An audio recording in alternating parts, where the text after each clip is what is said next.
नमस्कार साथियों, एनालाइजर में आपका स्वागत है।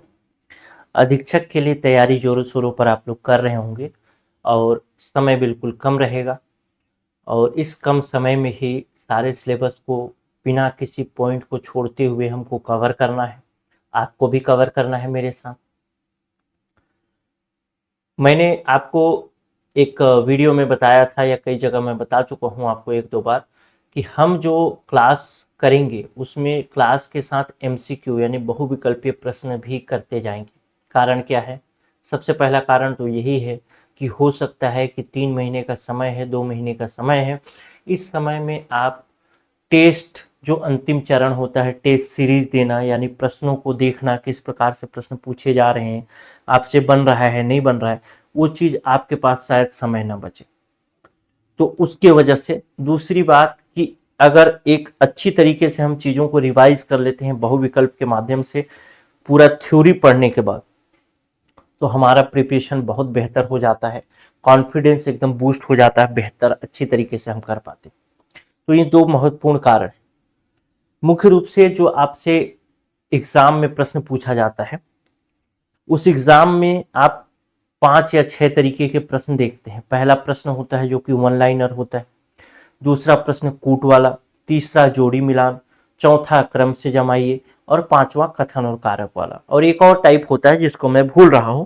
6 प्रकार के प्रश्न होते हैं। आज के इस वीडियो में हम जो भी होंगे उन प्रश्नों को देखेंगे, लेकिन आज के इस वीडियो में सभी तरीके के प्रश्न समाहित नहीं। मैं आपको बस ये बताना चाह रहा हूं या दिखाना चाह रहा हूं कि हमारी क्लासेस जो होंगी उस क्लास में हम किस तरीके से चीजों को समराइज करके चलेंगे, ताकि जब एग्जाम आए तो उस समय हमारी एकदम हड़बड़ाहट न रहे। इस विषय में और आगे बातचीत करूंगा। आज का ये वीडियो जो होगा वो सूचना के अधिकार अधिनियम से संबंधित होगा और इसमें हम हर प्रश्न को देखेंगे और किस प्रकार से आप उसके डिटेल को भी पढ़ेंगे, समझ पाएंगे, उस पर भी बात करूंगा। आरटीआई अधिनियम की धारा 8 की उपधारा 2 का कानूनी प्रभाव क्या है पूछा है। सबसे पहला तो आरटीआई अधिनियम की धारा 8 ही पता होनी चाहिए। तो आरटीआई अधिनियम की धारा 8 कहता है कि कुछ गोपनीय जो चीज होंगे, गोपनीय सूचनाएं होंगी, उन गोपनीय सूचनाओं को नहीं दिया जाएगा। लेकिन धारा 8 की उपधारा 1 ऐसा कहता है गोपनीय सूचनाएं नहीं दी जाएंगी। लेकिन धारा 8 की उपधारा 2 कहता है कि जब वह गोपनीय सूचना, कोई गोपनीय सूचना नहीं देनी है, जब वह गोपनीय सूचना 2 पैरामीटर अपना 2 में से 2 पैरामीटर या 2 में से 1 पैरामीटर भी अचीव कर लेता है तो उसको सूचना दिया जाना चाहिए। पहला कहता है कि भ्रष्टाचार का कोई मामला हो तब, और दूसरा कहता है कि यदि जो सूचना है वह लोकहित से संबंधित हो तब की स्थिति में वो सूचना दी जाएगी। तो अगर धारा 8 की उपधारा 2 का हम देखें कानूनी प्रभाव, तो ये कहता है कि इसका सार क्या होगा। इसका सार यही होगा कि लोकहित में गोपनीय सूचना भी दी जा सकती है, ऑप्शन नंबर बी। जब आप पढ़ेंगे या फिर क्लास करेंगे तो क्लास के अंतर्गत आपको एक पीडीएफ भी मिलेगा। हम इस प्रकार से एमसीक्यू करेंगे हर टॉपिक का या हर अधिनियम का, हर सब्जेक्ट का, कि उसमें पूरा का पूरा क्लास हमारा रिवाइज हो जाए। साथ ही साथ जो डिस्क्रिप्शन होगा उस डिस्क्रिप्शन में भी एक दूसरे से चीजें इंटरलिंक होगी। तो वो अगर आप पूरा क्लास पढ़ लिए हैं और एक बार एमसीक्यू को ही देख लेते हैं तो आपका वो पूरा का पूरा काम हो जाएगा। मतलब पूरा क्लास आपको केवल एमसीक्यू से रिवाइज हो जाएगा। ठीक, उसके बारे में और बात करूंगा। चलिए अब अगला प्रश्न देखते हैं। इसमें एक वर्डिक्ट था जो कि सीपीआईओ यानी केंद्रीय लोक सूचना अधिकारी वर्सेस सुभाष चंद्र अग्रवाल का एक केस था जो सुप्रीम कोर्ट में गया था। तो सुप्रीम कोर्ट ने भी इसको स्पष्ट किया था कि आरटीआई जो है उसमें अगर सूचना मांगी जा रही है तो यदि लोकहित का मामला है या भ्रष्टाचार का मामला है तो सूचनाएं दी ही जानी चाहिए। आपसे प्रश्न घुमा के कुछ इस प्रकार से भी पूछ सकता है कि इसमें सुप्रीम कोर्ट ने कहा कि सूचना मांगने का अधिकार नहीं बल्कि सत्ता को जवाबदेह बनाने का अधिकार है। ये कौन? सूचना का अधिकार है। तो आपसे ये भी प्रश्न पूछ सकता है सूचना मांगने का अधिकार, आरटीआई एक्ट 2005 सूचना मांगने का अधिकार ही नहीं बल्कि सत्ता को जवाबदेह बनाने का अधिकार है। यह ये कौन सी धारा की उपधारा में उल्लेखित है या कौन सी धारा की उपधारा उल्लेखित करता है, स्पष्ट करता है? तो आपका उत्तर होगा धारा 8 की उपधारा 2। अब दूसरा प्रश्न देखते हैं, कहता है कि यदि कोई सूचना अधिकारी जानबूझकर गलत, भ्रामक या अधूरी सूचना देता है तो उस पर अधिकतम कितना आर्थिक दंड आरोपित किया जा सकता है? इसके लिए स्पष्ट तौर पर अगर आप देखेंगे धारा 18, धारा 19 और धारा 20, तो धारा 18 में तो जो चीजें हैं वो है ही। धारा 19 में क्या है? अपील है, अपील का अधिकार। धारा 20 में जो है वो है आपका शास्ति यानी सजा।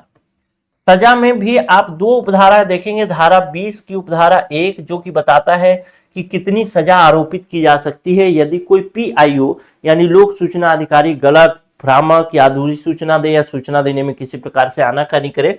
तो ये बताता है कि रोजाना 2500 रुपए, जितने दिन 250 रुपए पर डे के हिसाब से उस पर दंड आरोपित किया जा सकता है और अधिकतम दंड 25,000 रुपए तक आरोपित किया जा सकता है।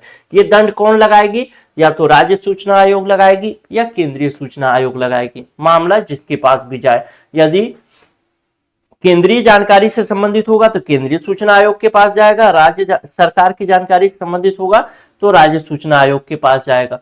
और धारा, अगर मैं इसको बताया धारा 20 की उपधारा 1 के बारे में बताया कि ये 250 रुपए 2500, लेकिन धारा 20 की उपधारा 2 क्या कहता है? ये कहता है कि आयोग जो है संबंधित विभाग को, जिस विभाग का वो लोक सूचना अधिकारी होगा उस विभाग को कह सकता है कि इसके खिलाफ अनुशासनात्मक कार्यवाही भी की जाए। ठीक, तो ये सब चीजें आप डिस्क्रिप्शन में, नोट्स में भी पढ़ेंगे जो आपको मिलेगा। तो आपका पूरा का पूरा क्लास क्या होगा, एक बार अच्छी तरीके से रिवाइज हो जाएगा क्वेश्चन इसी के माध्यम से। अगला प्रश्न देखते हैं, कहता है RTI अधिनियम के संबंध में निम्नलिखित कथनों पर विचार करिए। पहला कहता है राज्य सूचना आयोग एक संवैधानिक संस्था है। संस्थाएं मुख्य रूप से दो प्रकार की हमारे भारत में देखी जाती है। एक संस्था जिसको संवैधानिक संस्था कहा जाता है। संवैधानिक संस्था ऐसी संस्था जिसका संविधान में उल्लेख है। जैसे आप देखते हैं कौन कौन सी संस्था, जैसे आप देखेंगे कि चुनाव आयोग है, राज्य चुनाव आयोग या केंद्रीय चुनाव आयोग या सुप्रीम कोर्ट, हाई कोर्ट। इसके अलावा आप कुछ और भी देख सकते हैं, जैसे कैग है, CAG नियंत्रक एवं लेखा महालेखा परीक्षक। ये सब क्या है? संविधान में वो इंस्टीट्यूट बताए गए हैं, वो निकाय बताए गए हैं। वैसे इंस्टीट्यूट, वैसे निकाय को हम संवैधानिक निकाय कहते हैं।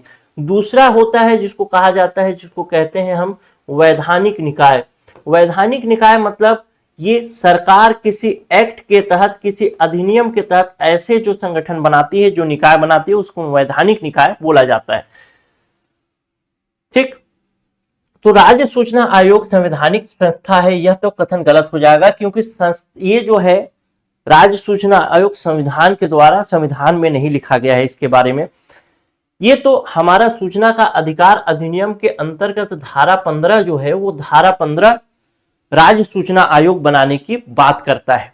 और धारा 15 में राज्य सूचना आयोग जो बनेगा उसमें आयुक्त बनेंगे। और आयुक्त की नियुक्ति कैसे होती है? तो आयुक्त की नियुक्ति राज्यपाल करते हैं। लेकिन राज्यपाल नियुक्ति स्वयं से कर सकते हैं क्या? नहीं, उसके लिए भी एक समिति बनती है। समिति में कौन होता है? तो मुख्यमंत्री, नेता प्रतिपक्ष जो विधानसभा का होगा, साथ ही एक और मंत्री होगा जो राज्य स्तर का मंत्री होगा, राज्य सरकार में मंत्री होगा।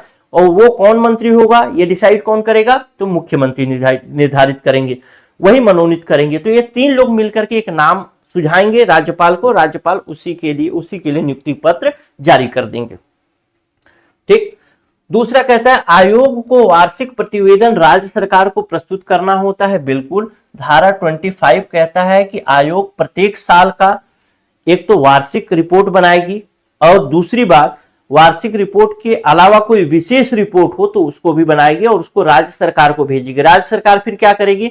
उसे राज्य विधानमंडल में पेश करेगी। राज्य विधानमंडल में भी दो तरीके हो सकते हैं, एक तो राज्य विधानसभा हो गया और एक विधान परिषद हो गया। कहीं कहीं पर विधान परिषद नहीं है, बहुत जगह नहीं है विधान परिषद, तो केवल विधानसभा में रखा जाएगा। अगर दोनों है तो विधानसभा और विधान परिषद दोनों में रखा जाएगा। दूसरा कथन बिल्कुल सही हो गया। तीसरा कथन क्या कहता है, राज्य सरकार को यह प्रतिवेदन राज्य विधानमंडल में रखना होता है। तो 2 कथन सही हो गए, यानी 2 और 3 सही होगा, ऑप्शन नंबर बी सही हो जाएगा। अगले प्रश्न पर चलता हूं, क्वेश्चन नंबर 4 पर। क्वेश्चन नंबर 4 कहता है आरटीआई यानी आरटीआई अधिनियम के अंतर्गत सूचना आयोग। सूचना आयोग में कौन कौन से आयोग हैं भाई, राज्य सूचना आयोग और केंद्रीय सूचना आयोग। तो दोनों से संबंधित कथनों पर विचार करिए। कहता है, पहला कहता है केंद्रीय सूचना आयोग की नियुक्ति राष्ट्रपति करते हैं। हाँ, केंद्रीय सूचना आयोग की नियुक्ति राष्ट्रपति करते हैं, बिल्कुल सही है। लेकिन राज्य सूचना आयोग की आयुक्त की नियुक्ति कौन करता है, तो राज्यपाल करते हैं। दूसरा कथन कहता है राज्य सूचना आयोग में अधिकतम 2 आयुक्त हो सकते हैं। नहीं, राज्य सूचना आयोग में एक तो मुख्य आयुक्त होगा और अधिकतम 10 से अधिक नहीं होंगे, 10 से कम या 10 तक अन्य आयुक्त हो सकते हैं। यह संख्या कैसे निर्धारित होगी, जैसी आवश्यकता होगी वैसा निर्धारित किया जाएगा। तो इसका मतलब यह हो गया कि दूसरा कथन जो है वो गलत हो गया। तीसरा कथन कहता है कि मुख्य सूचना आयुक्त का कार्यकाल 5 वर्ष या 65 वर्ष की आयु होता है, जो पहले होता है। यह कथन बिल्कुल सही है। लेकिन ध्यान रखिएगा, मैंने आपको कई बार बोला है कि जब आप अधिनियम पढ़ें तो संशोधन को जरूर पढ़ें। ये तो पहले था, जब 2005 में ये बना तो यही व्यवस्था की गई थी, लेकिन 2019 में केंद्र सरकार ने इसको संशोधित कर दिया और संशोधित करके 2 क्राइटेरिया बताया। पहला कि अधिकतम वह 65 वर्ष तक रह सकता है। दूसरा क्राइटेरिया बताया कि ये जो 5 साल है यानी उसका ड्यूरेशन क्या होगा, तो 5 साल की जगह में बताया कि इसके लिए सरकार, कौन सी सरकार, केंद्र सरकार निश्चित करेगी उसकी समय सीमा को, कि वो 5 साल रहेगा, 4 साल रहेगा, 3 साल रहेगा, 2 साल रहेगा। 5 साल से अधिक नहीं रह सकता, ध्यान रखिएगा। तो 1 दिन से लेकर के 5 साल तक रह सकता है। उसमें पढ़ाऊंगा, डिटेल में पढ़ाऊंगा, टेंशन मत लीजिए। सरकार निश्चित करेगी। अब ये सरकार ने अभी कितना निश्चित किया है सरकार ने, तो अभी जो नियुक्त होंगे उनके लिए 3 वर्ष नियुक्त वो किया गया, डिसाइड किया है। लेकिन अगर कोई मेरा ये वीडियो 2028 में देखेगा, हो सकता है कोई सूचना के अधिकार अधिनियम से संबंधित हो और वीडियो हमारा वायरल हो जाए, लोग देखें, तो 2028 में अगर देखेगा तो वह निश्चित तौर पर क्या करेगा, ध्यान देगा, देखेगा कि अभी वर्तमान में कितना केंद्र सरकार ने निश्चित किया है समय। ठीक, तो इसको ये वाला कथन जो होगा वो भी गलत हो जाएगा। अगर 2019 से पहले की बात करूं, 2019 से पहले तो ये कथन बिल्कुल सही है, लेकिन उसके बाद ये कथन गलत हो जाएगा। तो आपसे करंट वाला डेटा पूछेगा, तो करंट वाला डेटा के अनुसार कथन 2 और 3 दोनों गलत हो जाएगा। इसमें कोई विकल्प ऐसा नहीं है। आपको लग रहा होगा कि भाई ये गलत विकल्प डाल दिया गया क्या, नहीं, जानबूझ के डलवाया मैंने ताकि आपको चीजें रिवाइज करने में मदद मिले। तभी आप इसमें मिला रहे होंगे भाई। अब आपका उत्तर होगा तीनों सही है, और इसमें भी देखिए, इसमें भी उत्तर लिया है तीनों सही है, लेकिन गलत है। ठीक, चलिए अगला प्रश्न देखते हैं। क्वेश्चन नंबर 5 कहता है सूचना का अधिकार अधिनियम 2005 के अंतर्गत प्रत्येक नागरिक को किसी भी सार्वजनिक प्राधिकरण से सूचना प्राप्त करने का वैधानिक अधिकार है। तो क्या ऐसा अधिकार दिया गया है? तो आप कहेंगे हाँ, हमारे पास 2 धाराएं हैं। पहली धारा जो कि धारा 3 बताती है कि सूचना प्राप्त करने का अधिकार होगा, और दूसरी एक धारा है जो कि धारा 6 की उपधारा 1 है, जो बताता है सूचना के लिए आवेदन कहां किया जाएगा, किस प्रारूप में किया जाएगा, कौन कर सकता है। तो उसमें बताया है कि कोई भी व्यक्ति सूचना, कोई भी नागरिक सूचना प्राप्त कर सकता है, प्रत्येक नागरिक, बाहरी लोगों को नहीं है, भारत के नागरिकों को है बस। ठीक, दूसरा कारण कहता है यह अधिनियम केवल न्यायपालिका से संबंधित है। तो ये तो गलत हो जाएगा, क्योंकि सभी के लिए है, न्यायपालिका इसमें एक्सेप्शन वाली बात दे रहा है, तो ऐसा नहीं है। तो कथन तो सही है लेकिन कारण गलत है, ऑप्शन नंबर सी हो जाएगा। अगला प्रश्न देखते हैं। इसके डिस्क्रिप्शन बड़े मजेदार हैं, और आप जब क्लास करेंगे तो क्लास के बाद जो एमसीक्यू कराऊंगा उसमें डिस्क्रिप्शन और मजेदार होंगे। मेरा टारगेट यही होगा कि एमसीक्यू जो हो वो अधिक से अधिक कराऊं मैं, और अधिक से अधिक कराने का मतलब यह है, हाँ, अधिक से अधिक कराने का मतलब यह है कि जो एमसीक्यू कराएं, उससे पूरा का पूरा क्लास एक बार रिवाइज हो जाए, अच्छी तरीके से रिवीजन हो जाए। ठीक, इस उद्देश्य से हम एमसीक्यू ज्यादा से ज्यादा करेंगे, ताकि हर एक धारा, हर एक उपधारा अच्छी तरीके से स्पष्ट हो जाए। अगला देखते हैं, राज्य सूचना आयोग किसी सूचना अधिकारी के विरुद्ध अनुशासनात्मक कार्यवाही की सिफारिश कर सकता है। तो हां, कर सकता है। कौन सी धारा? धारा 20 की उपधारा 1 के अंतर्गत तो सजा लगा सकता है। कितना? जुर्माना 250 पर डे या 25,000 रुपए तक।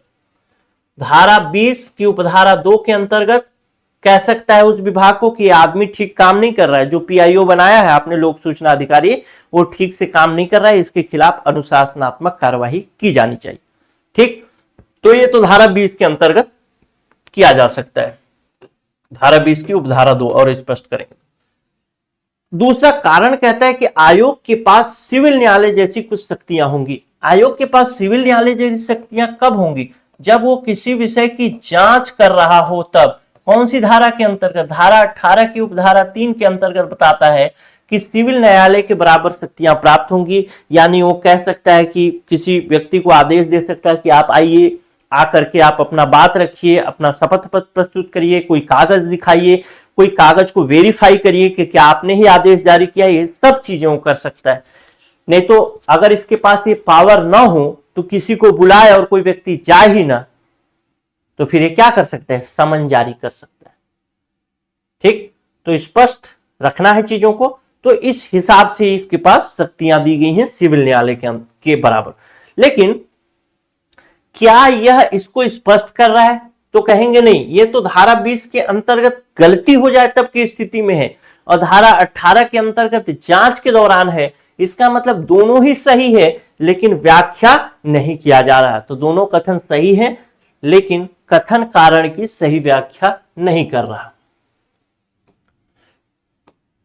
अगला प्रश्न देखते हैं, क्वेश्चन नंबर 7।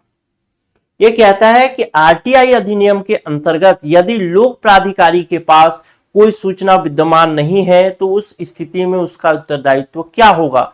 इसको अगर जानना है तो हमको पढ़ना पड़ेगा धारा 6।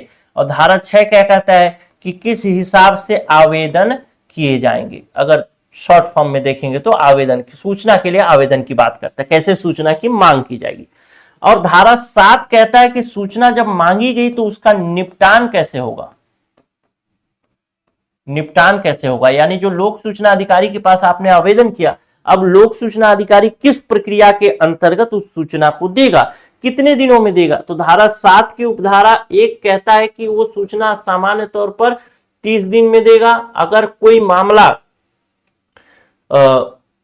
जीवन या स्वतंत्रता का है तब 48 घंटे में देगा। ठीक, लेकिन अगर उसके पास सूचना नहीं है, या हमने देखा धारा 8 की उपधारा 2, धारा 8 की उपधारा 1 देखा, धारा 8 की उपधारा 1 कहता है कि गोपनीय सूचनाएं नहीं दी जा सकती।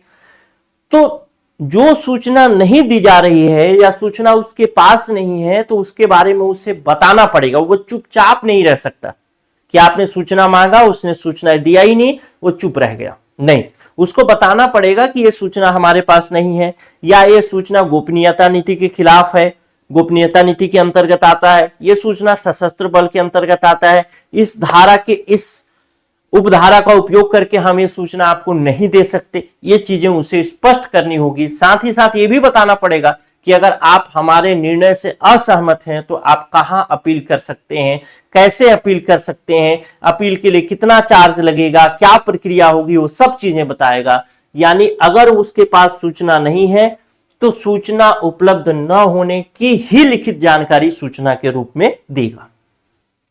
क्लियर है? चलिए अगला प्रश्न देखते हैं।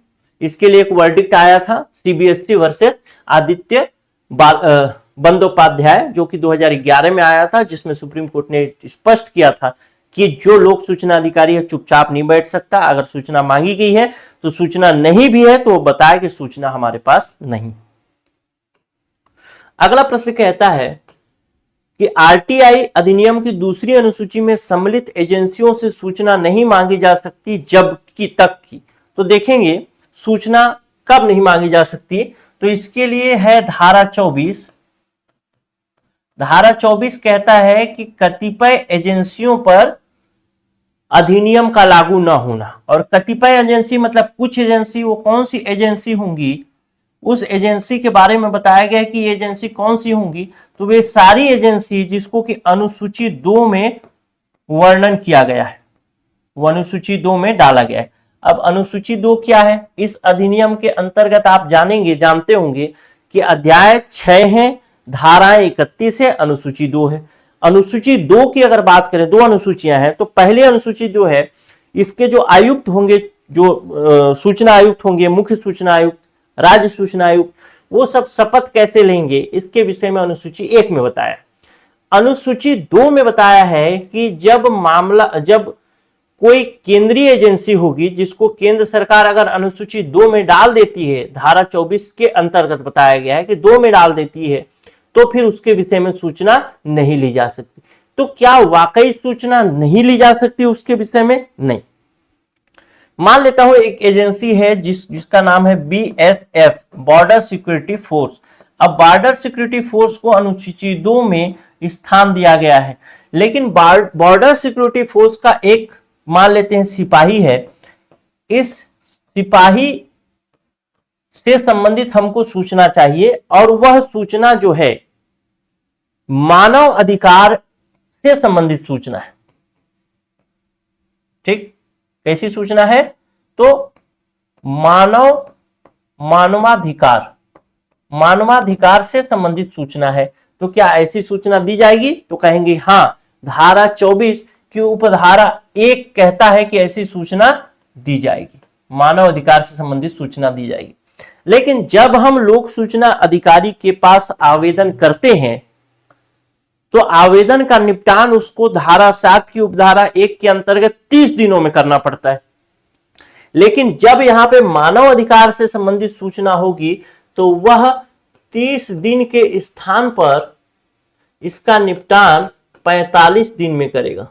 और ये 45 दिन क्यों लग रहा है, इसका भी जवाब है कि जब मानव अधिकार से संबंधित सूचना मांगी जाएगी, तब केंद्रीय सूचना आयोग जो है, केंद्रीय सूचना आयोग जो है, उस केंद्रीय सूचना आयोग से परमिशन लेकर के ही मानव अधिकार से संबंधित सूचना दी जा सकती है, अन्यथा नहीं दी जा सकती। तो जब लोक सूचना अधिकारी बोलेगा कि भाई अनुसूची 2 के अंतर्गत कोई सूचना मांगी गई है जो मानव अधिकार से संबंधित है, तो लोक सूचना अधिकारी कहां जाएगा? केंद्रीय सूचना आयोग के पास। केंद्रीय सूचना आयोग जब उसको आदेश करेगा, परमिट करेगा, स्वीकृति देगा, तो स्वीकृत होने के बाद वो फिर हमें सूचना देगा। तो इसमें तो कुछ समय लग ही जाएगा, तो इसके लिए 15 दिन का समय एक्स्ट्रा ले लिए, तो यहां पे हो गया क्या? 45 दिन, 45 डेज। क्लियर है? अब एक धारा और याद करिए, धारा 8 की उपधारा 2। धारा 8 की उपधारा 2 क्या कहता है कि 2 मामले हैं, जब कुछ भी हो, कैसा भी गोपनीय चीज हो, यदि 2 मामला है तो 2 मामले में सूचना दी ही जानी चाहिए। पहला कि मामला लोक हित के लिए अति आवश्यक है, या दूसरा भ्रष्टाचार से संबंधित है, तब सूचना दी ही जाएगी। तो अगर यहां पर दूसरी अनुसूची में कोई एजेंसी शामिल है, तो यदि मानव अधिकार से संबंधित है तो सूचना ली जा सकती है, या लोकहित या भ्रष्टाचार से संबंधित है तो भी सूचना ली जा सकती है। आपके ऑप्शन में क्या है? आपके ऑप्शन में केवल पहला कहता है कि भ्रष्टाचार में शामिल न हो, यह सूचना ली जा सकती है। राष्ट्रीय सुरक्षा में न हो, यह गलत। राज्य से संबंधित गलत। न्यायालय से अधिकृत न हो, यह भी गलत। यानी आरटीआई अधिनियम की दूसरी अनुसूची में सम्मिलित एजेंसियों से सूचना नहीं मांगी जा सकती जब तक कि वह भ्रष्टाचार में सम्मिलित न हो। यदि भ्रष्टाचार में शामिल होने के विषय में सूचना मांगी जा रही तो फिर सूचना ली जा सकती है, यानी धारा 8 की उपधारा 2 का इस्तेमाल किया जा सकता है। क्लियर है? चलिए अब अगले प्रश्न पर चलते हैं। थोड़ा डिटेल में कर रहा हूं ताकि आप ये जान भी सकें कि क्लास में किस प्रकार से कराएंगे, नहीं तो कई लोगों को कंफ्यूजन रहता है कि कैसा पढ़ाएंगे कैसा नहीं पढ़ाएंगे। ऐसा तो नहीं फीस ले लिए और फीस लेकर के पढ़ाएंगे नहीं। अगला प्रश्न कहता है राज्य सूचना आयोग के निर्णयों को राज्य विधानसभा के समक्ष वार्षिक रिपोर्ट में प्रस्तुत किया जाता है। बिल्कुल, राज्य सूचना आयोग हो या केंद्रीय सूचना आयोग हो, धारा 25 के अंतर्गत इसको वार्षिक रिपोर्ट बनाना है। वार्षिक रिपोर्ट मतलब कितने आवेदन आए, कितने अपील आए, हर विभाग में कितने आवेदन आए, कितने अपील हुए, कितने अपील का निपटान क्या हुआ, कितने के लिए सूचना दी गई, कितने के समय सीमा की सूचना दी गई, क्यों सूचना दी गई, कौन सी धारा का इस्तेमाल होकर के सूचना नहीं दिया गया, ये सब रिपोर्ट में बनाता है। तो केंद्रीय सूचना आयोग होता है तो केंद्र सरकार को भेजता है, राज्य सूचना आयोग होता है तो राज्य सरकार को भेज देता है। फिर केंद्र सरकार क्या करती है, उसको संसद में रखती है। राज्य सूचना आयोग का मामला है तो राज्य सरकार क्या करती है, विधानमंडल में रखती है, विधानसभा, विधान परिषद, यदि विधान परिषद नहीं है तो केवल विधानसभा। तो यानी पहला जो लाइन है, पहला कथन जो है वो तो सही है। दूसरा कथन कहता है आयोग केवल अपने अंदरूनी मामलों की रिपोर्ट राज्य सरकार को देता है, सार्वजनिक नहीं करता। जब भाई इसको दिया जा रहा है राज्य सरकार को, राज्य सरकार विधानसभा के पटल पर रख रही है, इसका मतलब क्या हुआ, वह सार्वजनिक हो रहा है, तो ये कथन तो गलत हो गया। और दूसरी बात, सार्वजनिक वाला मामला भी छोड़ दे तो केवल अंदरूनी मामलों की बात कर रहा है, यह भी कथन गलत है, क्योंकि इसमें विभाग, सभी विभाग के, जो राज्य सरकार के अंतर्गत जो विभाग आते हैं वो सभी विभाग के लेखे जोखे होते हैं कि कौन से विभाग के अंतर्गत कितनी अधिक वो आवेदन आए और कितने आवेदन का जवाब दिया गया, ये सब इसमें होते। क्लियर है? तो ये चीज है, तो इसका कथन सही हो जाएगा लेकिन कारण जो होगा वो गलत हो जाएगा।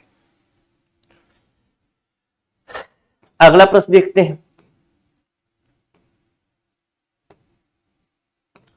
प्रश्न संख्या 10।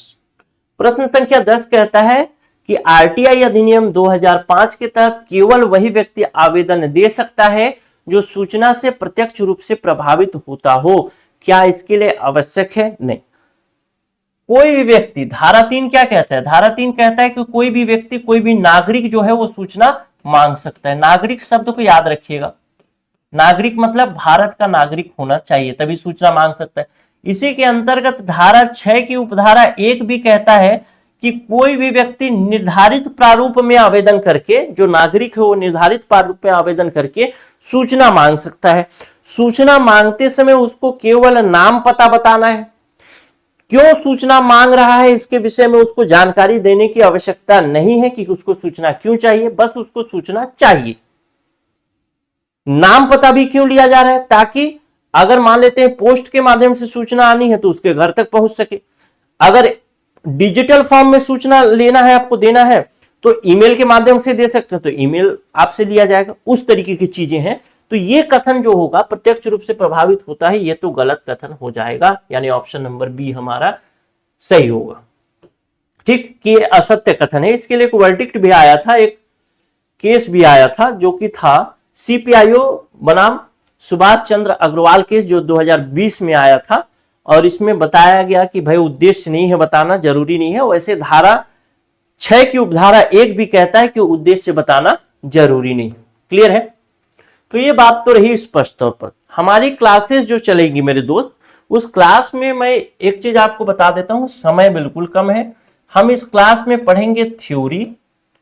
थ्योरी के बाद, पढ़ने के बाद, ये जो थ्योरी मान लेते हैं क्लास, कोई क्लास है थ्योरी का, वो 1.5 घंटे का है। अब फिर से आपको इस क्लास को रिवाइज करना है, या फिर अभी 1.5 घंटे आपने पढ़ा, शुरू का प्रश्न आपको अभी याद है क्या? आधे घंटे पहले पढ़ाया, नहीं याद। तो उन चीजों को रिवाइज करने के लिए हम एक दूसरा तरीका अपनाएंगे जिसको हम बोलेंगे माइंड मैप। और माइंड मैप के थ्रू हम दूसरा तरीका अपनाएंगे। और इस दूसरा तरीका माइंड मैप क्या है, तो 2 से लेकर के, 2 नहीं बोल सकता हूं, 5 से लेकर के 10 मिनट के बीच का समय लेंगे और हम ये जो थ्योरी की क्लास है उसको पूरी तरीके से समराइज कर देंगे इस 5 से 10 मिनट में। कभी आपको रिवाइज करने का मौका मिले या रिवाइज करना पड़ ही जाए तो आपको पूरा थ्योरी नहीं पढ़ना है, केवल 5 से 10 मिनट पढ़ना है और पूरा थ्योरी रिवाइज हो जाएगा। तीसरा चीज है जो कि है एमसीक्यू का बहुविकल्पीय प्रश्न। अभी जो मैंने प्रश्न कराए इससे थोड़े कठिन स्तर के प्रश्न संभवतः पूछे जाएंगे और थोड़े डीप लेवल के प्रश्न पूछे जाएंगे। तो उन प्रश्न, कैसे कैसे प्रश्न पूछे जाते हैं, वे प्रश्न हम करेंगे इसी एमसीक्यू में। ताकि अगर अंतिम में टेस्ट देने का आपको समय ना मिले तो आपका यही पूरा प्रिपरेशन हो जाए, कंप्लीट प्रिपरेशन यहीं पे, कंप्लीट तैयारी यहीं पर हो जाए। हमारा टारगेट होगा सिलेक्शन, हमारा टारगेट केवल पढ़ाई नहीं होगा। अब एमसीक्यू में एक तो रिवीजन भी हो जाएगा और टेस्ट की भी शायद आवश्यकता न पड़े। अब दूसरी बात यह है कि एमसीक्यू में हम एक चीज, मेन चीज जो हमारा उद्देश्य होगा, मेन जो कैसे कवर करना है एमसीक्यू को, वो भी बताता हूं। जब हम एमसीक्यू करेंगे तो हमारा टारगेट ये होगा कि जो भी टॉपिक हमने पढ़ा है, जो भी टॉपिक पढ़ा, मान लेते हैं सूचना का अधिकार अधिनियम ही पढ़ा 2005, तो हर एक धारा, हर एक उपधारा, हर एक पॉइंट से हमारे पास प्रश्न उस एमसीक्यू में रहे, ताकि कैसा भी प्रश्न पूछे, जैसा भी प्रश्न पूछे, वो सारे प्रश्न बने, पहली बात। दूसरी बात, उस एमसीक्यू से, बहुविकल्पीय प्रश्न से पूरा का पूरा वो आपका जो क्लास था वो पूरा रिवाइज हो जाए। मान लेते हैं सूचना का अधिकार अधिनियम 14 क्लास, 13 क्लास, 10 क्लास में खत्म हुआ, तो पूरा का पूरा 10 क्लास उस एमसीक्यू माध्यम से रिवाइज हो जाए, कि हर एक पॉइंट से जब आएगा तो आपको याद आएगा कि भाई ये ऐसा है, ये ऐसा है। ठीक, आपको याद रखने की जरूरत ही नहीं पड़ेगी, व्यवहार में आ जाएगा। याद भी कितने दिन रखना है? 3 महीना, बस। उसके बाद तो एग्जाम सिलेक्शन लेके निकलना है। क्लियर है? तो इस तरीके से हम लोग चलने वाले हैं और इसी तरीके से हमारी पढ़ाई होगी। जो बच्चे नया कोर्स लेना चाहते हैं, ज्वाइन करना चाहते हैं, उसके विषय में बता देते। पता नहीं चलता ना कि कैसे क्लास होगी, क्या होगा। तो ये हमारा पूरा तरीका होगा। हमारा इस बार का टारगेट रहेगा कि 25+ सिलेक्शन हम एनालाइजर से दें, और ये काम केवल मेरे कहने से नहीं होगा, आपको भी मेहनत करना पड़ेगा। और जी जान लगा दीजिए 3 महीना और निकलिए लेकर एकदम चुटकियों में। मेहनत जैसा करेंगे वैसे ही निकलेगा, सिलेक्शन होगा, और कोई उपाय नहीं। क्लियर है? बाकी अगर आप कोर्स लेना चाहते हैं तो हमारा नंबर है ये 94-064-21-014। इस नंबर पे व्हाट्सएप करिए, कोर्स लेना है करके। कोर्स के फीस के बारे में बता देता हूं मैं। 10,000 प्लस जीएसटी इसका फीस है। 18% जीएसटी गवर्नमेंट लेती है, वो जीएसटी इसका फीस है। अब ये फीस जो है थोड़ा महंगा लग सकता है, थोड़ा क्या, अगर आप बहुत ठीक ठाक देखें तो शायद अन्य कोचिंग से 2 गुना, 3 गुना, 4 गुना भी फीस आपको ये लग सकता है। लेकिन इस फीस के पीछे जो मेहनत है, जो संसाधन है, उस हिसाब से फीस निर्धारित किया गया। क्योंकि मुख्य मुद्दा होगा सिलेक्शन के लिए पढ़ाना। पढ़ाने के लिए बस पढ़ाना मुख्य मुद्दा नहीं होगा। तो जब सिलेक्शन के लिए पढ़ाने वाली बात होगी तो ये सब चीजों पर मेहनत करना पड़ेगा। और इन सब चीजों पर मेहनत करने के कारण, मेहनत करेंगे तो रिसोर्स लगेगा, संसाधन लगेंगे, समय लगेगा, सब कुछ लगेगा। और जब वो लगेगा तो उसके लिए फीस तो देना ही पड़ेगा। आप शुल्क को कम कराने के लिए, कई बच्चे मैसेज करते हैं, तो शुल्क को कम कराने के लिए मैसेज न करें। अगर आप ज्वाइन कर सकते हैं तो करें, और अगर ज्वाइन नहीं कर सकते तो फिर दूसरी जगह से भी आप ज्वाइन कर सकते हैं। क्योंकि जिस हिसाब से संसाधन लगेंगे उस हिसाब से फीस को कम कर पाना पॉसिबल नहीं होगा। क्वालिटी है तो फीस है, क्वालिटी नहीं है तो फीस नहीं। अगर आपको मैं कॉन्फिडेंस दे सकूं कि आप सेलेक्ट हो जाएंगे पढ़ करके, उसका ही फीस है ये। आपको उस तरीके से पढ़ा सकूं, उसी का फीस है। ठीक, तो कई बच्चों को लग सकता है, ऐसा लगता है, और वाकई मेरे हिसाब से भी लगता है कि फीस ज्यादा है। लेकिन जब मैं इधर वाले पार्ट में, मेहनत वाले पार्ट को देखता हूं और बच्चों को सेलेक्ट होते अपने सपने में देखता हूं, तो मुझे लगता है कि मेरा बच्चा निकलेगा पढ़ करके। फीस क्या है? फीस तो 10,000 रुपए फिर कमा लेंगे, लेकिन सिलेक्शन, अधीक्षक का फॉर्म तो फिर से नहीं आएगा, तैयारी तो फिर से नहीं हो पाएगी। बस 3 महीने रगड़ करके पढ़ना है, सिलेक्शन लेके निकलना है। लेकिन एक महत्वपूर्ण जानकारी फीस के लिए भी मैं बता देता हूं कि इसमें एक ऑफर आया है, या फिर एक ऑफर के तहत हमने इस फीस को कम कर दिया है। थोड़ा सा नहीं, बहुत ज्यादा, जिसमें 50% का डिस्काउंट मिलेगा आपको। यानी आप ये कोर्स 5,000 प्लस जीएसटी में ज्वाइन कर सकते हैं। लेकिन ध्यान रखने वाली बात यह है कि ये जो 50% का डिस्काउंट है, ये शुरू के मात्र 20 स्टूडेंट के लिए ही है। तो अगर आप शुरू में ज्वाइन करेंगे तो आप इस फीस को जस्ट आधे में ज्वाइन कर पाएंगे। क्लियर है? तो मिलता हूं अगले वीडियो में। मेहनत करेंगे, क्लास में अगर आप जुड़ेंगे तो क्लास में जुड़िए, मेहनत करिए। और एक चीज और बता देता हूं, अगर आप क्लास लेते हैं नहीं लेते हैं कोई अलग मुद्दा है, 2-3 चीजें आप करिए। पहला काम तो हमारा जो इसके लिए एक ग्रुप बना हुआ है जिसमें बच्चे कोर्स ज्वाइन किए हैं, उन बच्चों का ग्रुप है, उस ग्रुप में आप जुड़िए। व्हाट्सएप ग्रुप है और इस व्हाट्सएप ग्रुप का लिंक भी नीचे डिस्क्रिप्शन में दिया गया है। और एक चीज और कि करंट अफेयर जो होता है, हर एग्जाम में करंट अफेयर पूछता है, हर एग्जाम में, ठीक, इस एग्जाम में भी करंट अफेयर पूछेगा और खासकर छत्तीसगढ़ का करंट अफेयर पूछेगा। उसके लिए आप क्या करते हैं, एक मैगजीन पर निर्भर रहते हैं। उसके लिए एक फ्री की बात बता देता हूं, निःशुल्क है वो, बिल्कुल फ्री। हमारा जो एप्लीकेशन है द एनालाइजर, उस द एनालाइजर ऐप में डेली करंट अफेयर अपडेट हो रहा है, चाहे वो छत्तीसगढ़ का हो चाहे वो इंडियन हो, दोनों ही करंट अफेयर अपडेट हो रहे हैं। साथ ही साथ जब इस करंट अफेयर को आप पढ़ेंगे तो आपको लगेगा क्या पता मुझे याद है कि नहीं है, पढ़ तो रहा हूं लेकिन समझ पता नहीं याद है कि नहीं। तो इसके लिए एक उसी में क्विज का भी ऑप्शन रहता है। क्विज, जो करंट अफेयर आपने पढ़ा उसको जाइए और क्विज में टेस्ट करके देखिए कि आप जो पढ़े हैं वो याद है कि नहीं। तो ये चीज तो आप डेली ही करिए, बिल्कुल निःशुल्क है, फ्री है।